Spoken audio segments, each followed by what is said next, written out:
Hey guys, and welcome to Jay's Nest.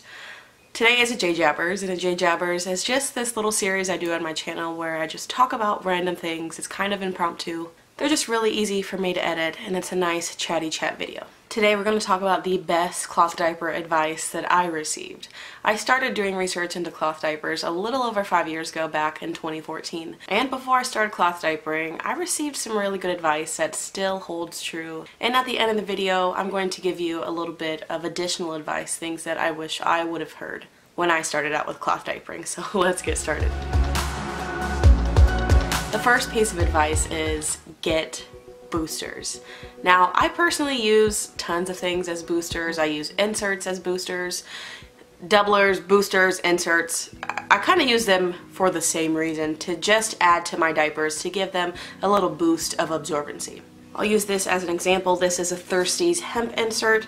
I use it as a booster. So let's say I have this pocket diaper and there's a Prefold stuffed on the inside of it. I'm sorry, my camera's washed out.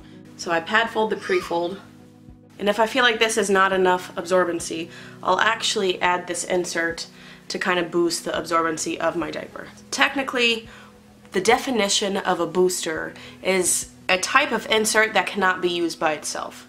This Thirsties insert could technically be used by itself inside the pocket diaper. I could just stuff it inside the pocket and use it like that. It would not be absorbent enough for my girls personally, which is why I use inserts as boosters, because I've never been able to really use an insert by itself.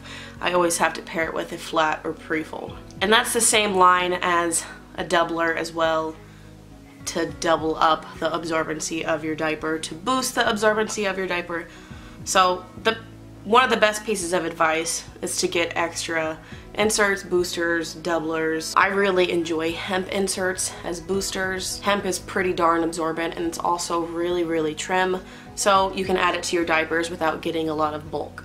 The next piece of advice that I found really helpful was to research. Now, if you're someone like me, you really enjoy visual, video types of research, YouTube was definitely one of the first places that I went to when I wanted to learn about cloth diapering. There are so many resources on YouTube about cloth diapering.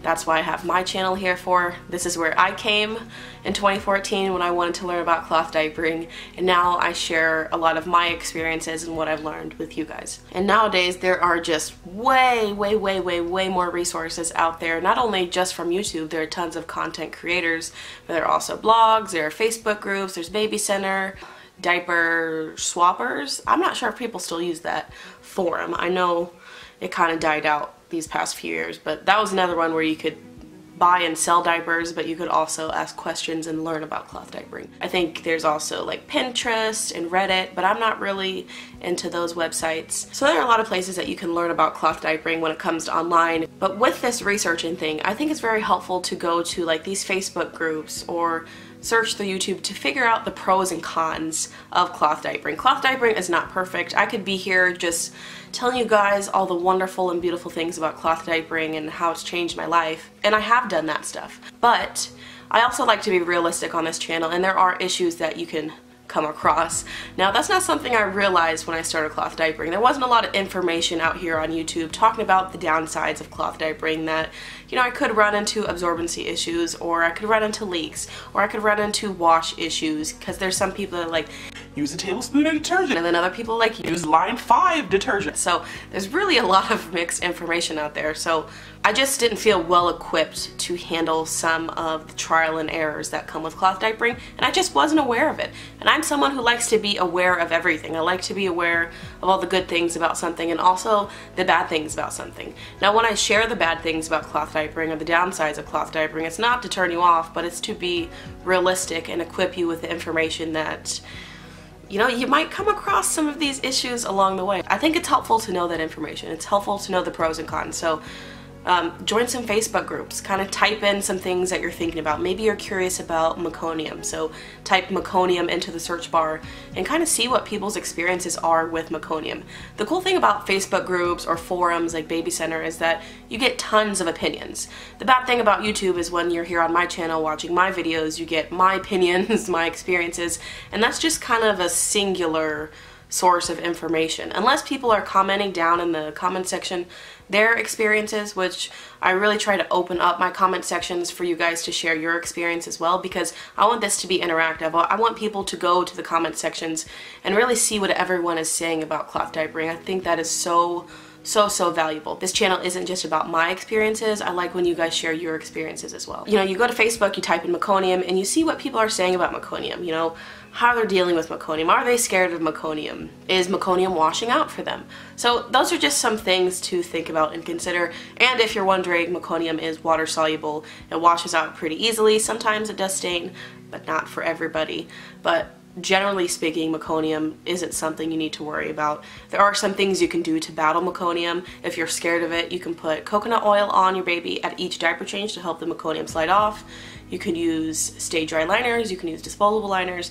So there are ways to handle meconium, but I found meconium pretty easy. So yeah, do your research, look up some pros and cons, go to these Facebook groups or baby center and type in questions that you're interested in and you want to know the answers to, and see what people are saying about these things. I find that really helpful to just kind of browse around these groups and kind of see what people are saying about cloth diapering or certain subjects like washing or rashes or stay dry liners or newborn cloth diapering. There are tons and tons of opinions. There are hundreds and thousands of people in these groups, so I think it's helpful to hear what other people have to say. The next piece of advice that I didn't take right away, but I wish I would have, was to try flats and prefolds. Though flats and prefolds seem a little intimidating, they're just not modern, you know? When I think of a modern cloth diaper, I'm thinking of the all-in-one diaper where everything is just sewn right into the diaper. You put it on your baby and you're good to go. When I was starting out cloth diapering, there wasn't a huge appeal for me to try flats and prefolds. I just didn't find that appealing. I just thought it was too much work. Everybody said it was a two-step process, and I'm like, I don't want to deal with 2 steps. In the end, I didn't find flats and prefolds to be a lot of work. I have a video on the 12 reasons why I love flats, and then all the ways that you can use flats, and flats are just pretty cool. They're freaking annoying sometimes because, well, you have to fold them. And if you're like me, you don't like pre-folding your diapers, so I keep mine pretty much in a laundry basket most of the time. Flats are just a huge chunk of fabric, and you can fold it into really cool designs to wrap it around your baby like the old-fashioned way, or you can just fold that shit into a rectangle. And there's really no wrong way to fold into a rectangle. It doesn't matter if it's wonky, lopsided, crooked. You really just can't go wrong with a pad fold. This is how I use it because it's simple. But yeah, flats and prefolds, I thought they were extremely intimidating, especially flats. And I know some people really hate flats. They don't like the folding. It's just too much work. So I get that. I often get tired of folding flats too, which is why I keep all of my diapers, my clean diapers, in a basket, and I just stuff as I go because that's a lot easier for me to manage. But they're simple. There's a reason why these diapers have been in the cloth world for many decades, because these are very, very sturdy diapers. You can't go wrong. They've been around for a long time, and there's a reason why. The next piece of advice is to use natural fibers.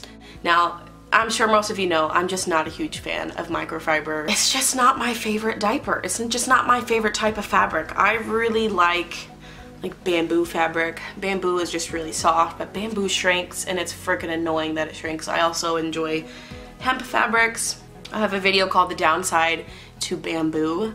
I'll link that video down below if you're interested to some of the downsides of bamboo, and pretty much the downside is that it keeps on shrinking and shrinking and shrinking. Unless you get like a bamboo viscose.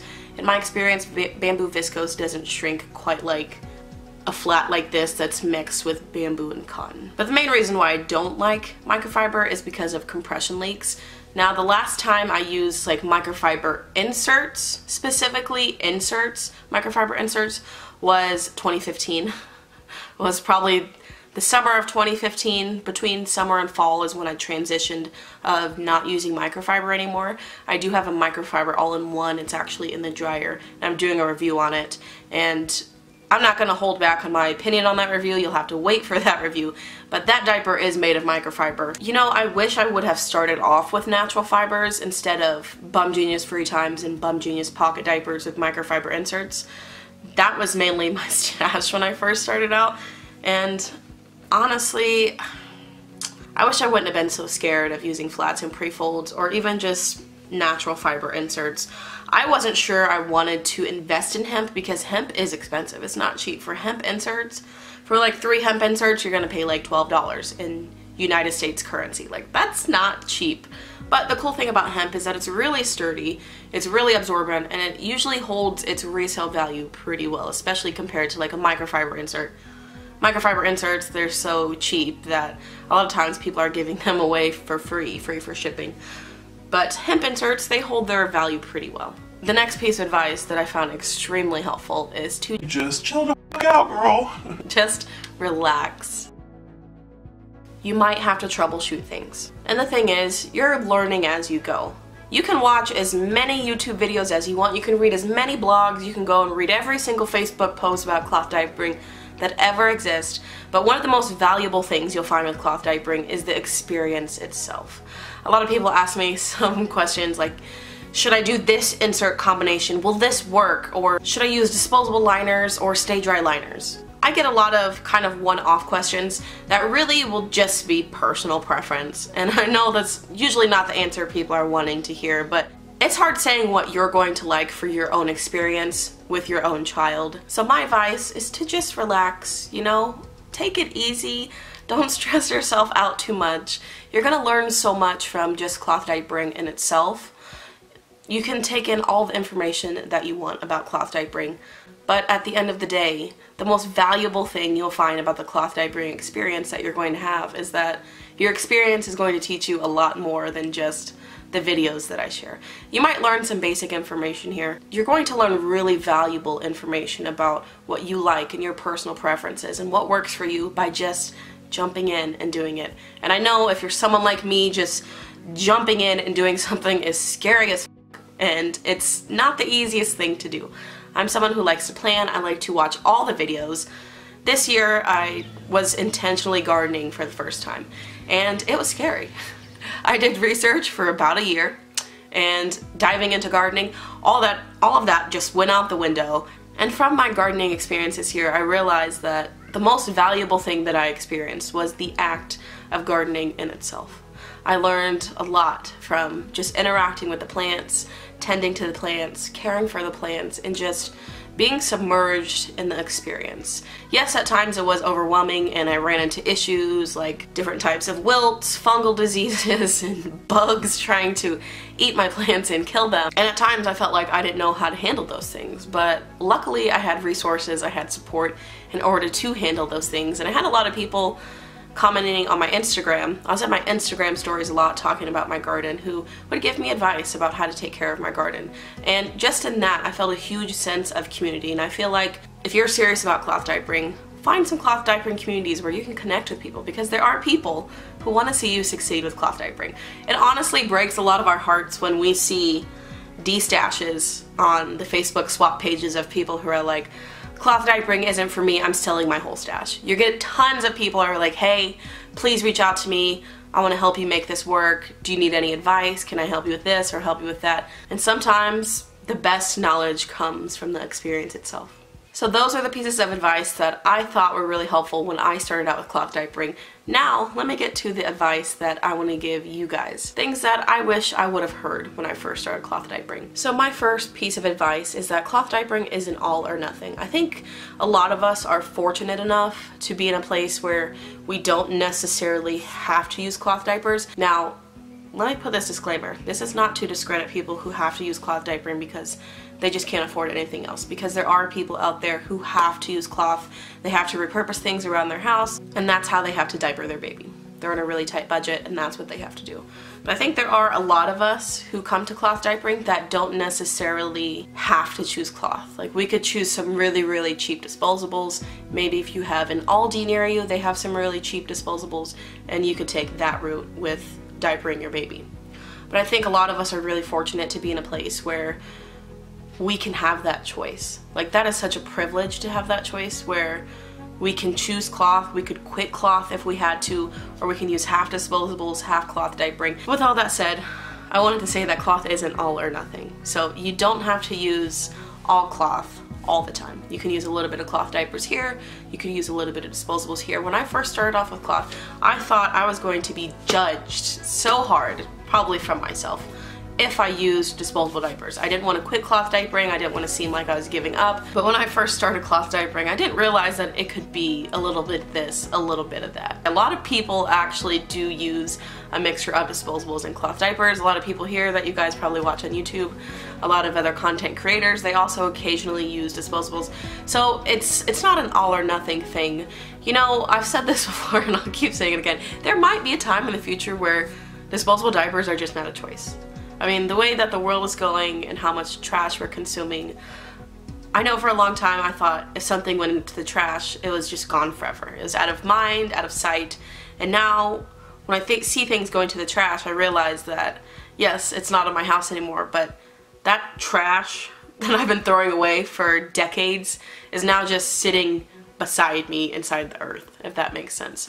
And that's not a radical thought, that's just being realistic of what it really is. Like, our trash really is sitting next to us in this earth, and our earth can only take so much, realistically. I mean, where are we going to be in 30, 40 years from now?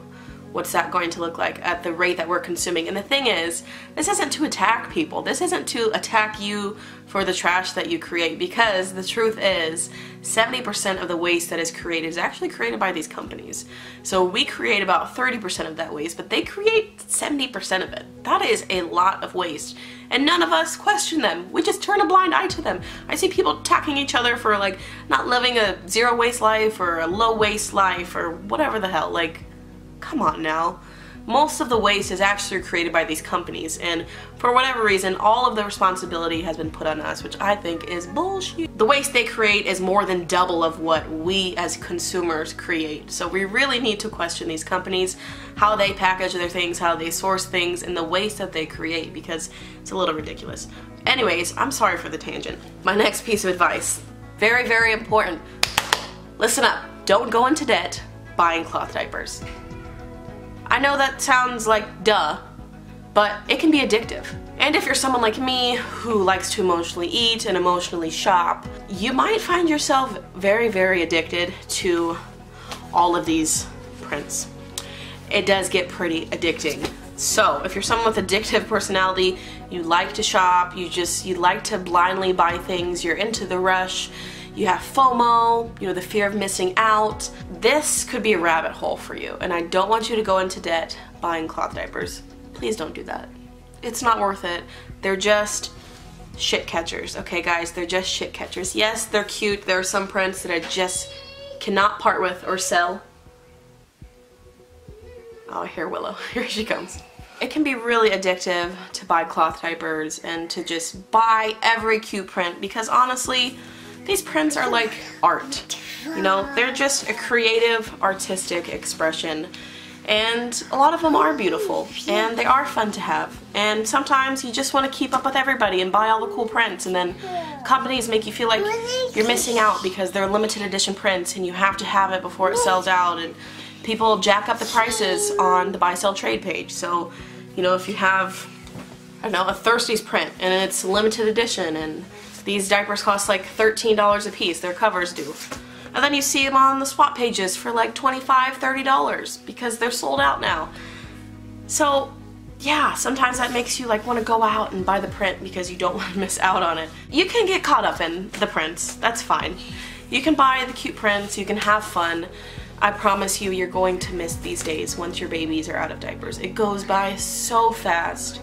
It goes by in the blink of an eye. Your children grow so fast. You're gonna miss it. Sometimes it's fun to just say F it and buy the cute diapers, you know, because it's going to go by fast, and you're gonna look back and you're gonna miss the days where you could just buy these cute prints and enjoy it. I promise you, you will miss it. But don't go into debt, okay? Promise me, don't go into debt. Enjoy the prints. Collect the prints. Have fun. Connect with the communities. Share the prints with other people. Share your fluff mail. Share your stash shots with people. But don't go into debt doing it, okay? It's just not worth it. It's just not worth it. My next piece of advice is that if it works, it works. If it's not broke, don't fix it. I think that's kind of self-explanatory, but if you have something that's working for you, don't try to fix it, just keep going. A lot of this definitely goes around wash routines. I know that is like the biggest hot topic in the cloth community, which is why I don't touch that shit with a 10-foot pole. I'm never going to give wash advice here. That's just, I don't do it. Because I don't think wash routines are one size fits all. My next piece of advice is that what works for me might not work for you. I've made a video about why I love pocket diapers. I've made a video about why I love flats. I've also made a video about why I love pocket diapers and flats, just mixing those two videos into one place. I'll link all three of those videos down below if you want to watch it. Just because I love these doesn't mean you will love them. A lot of people hate pocket diapers. A lot of people hate pocket diapers because it's time consuming. A lot of people hate flats because you gotta fold this shit. You gotta fold it, and that's time consuming. These are like the two most time consuming diapering systems, in my opinion. They just take a lot of time to put together. So yeah, just because something works for me, just because I like a diaper, doesn't mean you're going to like the diaper. We all have our own preferences. I know some people, they really love all-in-ones, or they really love diaper covers, and I use all of these systems. I use pockets, all-in-ones, diaper covers, but I definitely reach for pockets first. And then the last piece of advice is that understand the signs of your wash routine needing to be fixed or needing to be tweaked. Now, I'm not going to give you advice on how to fix these things because my channel is just not here for that. But here are some signs that your wash routine might need fixed. So, an ammonia smell. You'll know an ammonia smell when you smell it. It is just very potent. It kind of like feels like it's gonna burn your nose hairs off. That's probably when the ammonia has gone too far. You know, if your baby has just peed in their diaper and it smells of strong ammonia, then your wash routine probably needs fixed. It needs changed, it needs reset. Another sign that your wash routine needs to be fixed is that if your diapers smell like poop when they're clean. So your baby pees in the diaper and the diaper smells like poop, but it is not pooped on. Or you're washing your diapers and you're about to put them in the dryer, but you smell the Prefold and it smells like poop, but it was not even pooped in the first place. That's a good sign that your wash routine needs fixed. Also, if your diapers smell like wet dog, or maybe even like a barnyard, like barnyard animals, then that's a good sign that your wash routine needs fixed. And so yeah, those are the tips that I have for you guys today. Some things that people have told me along the way, and a few additional things that I wanted to pass on and share with you guys. I hope you guys found this video helpful.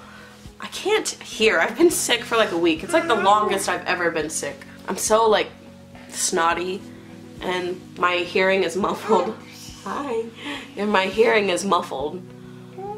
I feel like I sound so weird. One of the first things that I do when I watch a video, any video on YouTube, it's my bad habit. I go look at the comment section and I read all the comments, which is like bad. I know I shouldn't do it. I should watch the video I'm watching, but I like to read the comments. I know a lot of people do that as well. So please leave your tips of advice. Even if they contradict my advice, I think it's helpful for people coming across a video to really see a wide range of opinions and views, because I truly believe that my opinions aren't the end-all be-all. I don't think I have the best advice in the world. I only give my advice from my own perspective, from my own experiences, and there are so many experiences out there to be had, so please share your experience. Please share your advice down below. Thank you guys so much for watching. Bye-bye. I'll see you next time. Feel like there was no tomorrow. Should have told you that you're beautiful, but the days pass and now it's so long.